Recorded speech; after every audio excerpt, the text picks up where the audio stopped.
بسم اللہ الرحمن الرحیم۔ السلام علیکم ورحمۃ اللہ وبرکاتہ۔ میں زبیر خان ہوں اور آپ میرا ویلاگ دیکھ رہے ہیں۔ احمدیہ مسلم جماعت کے چوتھے سربراہ رحم اللہ تعالیٰ اور بھٹو کی پھانسی، یہ آج کے پروگرام کا موضوع ہے۔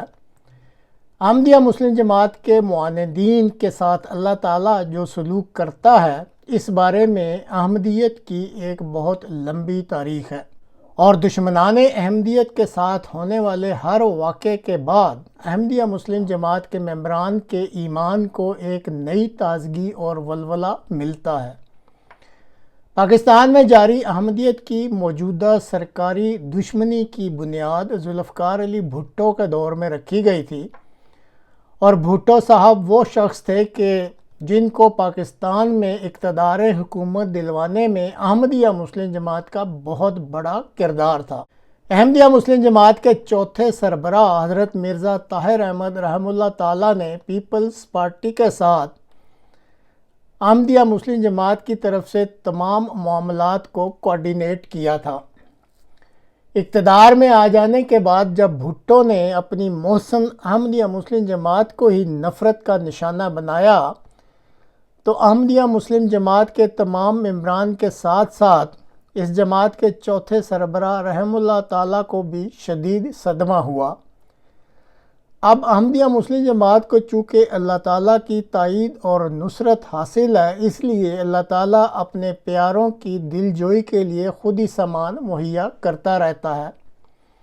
ناظرین، اس پروگرام میں آپ احمدیہ مسلم جماعت کے چوتھے سربراہ حضرت مرزا طاہر احمد رحمہ اللہ کی ایک مختصر سی گفتگو سنیں گے، تو آپ کو خود ہی اندازہ ہو جائے گا کہ اللہ تعالیٰ اپنے پیاروں کی دل جوئی کے لیے کیسے کیسے سامان مہیا کرتا ہے۔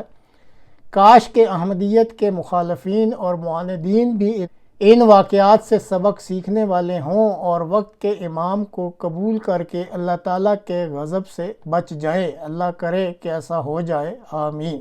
میں نے جب بھٹو کے متعلق دعا کی تھی، ایک زمانے میں بھٹو کی میں نے بہت مدد کی تھی، تو اس نے جب جماعت کی مخالفت کی تو میرے دل میں یہ صدمہ ہوا کہ اس بدبخت نے تو جماعت کی مخالفت کی ہے، جماعت پر کیا اثر پڑے گا کہ اس کے لیے ہم کام کرتے رہے ہیں۔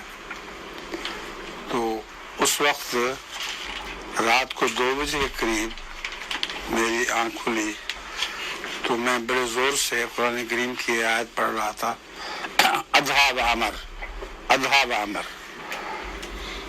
میں جو سکیمت بنا رہا تھا بھٹو کو ذلیل و خوار کرنے کی، اس کی جواب میں خدا تعالیٰ نے مجھے کہا کہ جو سکیم ہم نے بنائی ہے وہ زیادہ کڑوی اور زیادہ ہلاک کرنے والی ہے، اور یہ کہتے ہوئے بچھے سے اچھل پڑا۔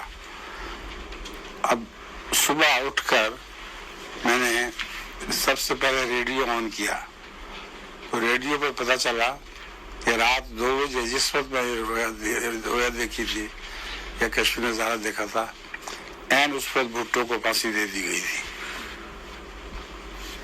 اور اس کا نام بلیک ڈاگ رکھا گیا تھا۔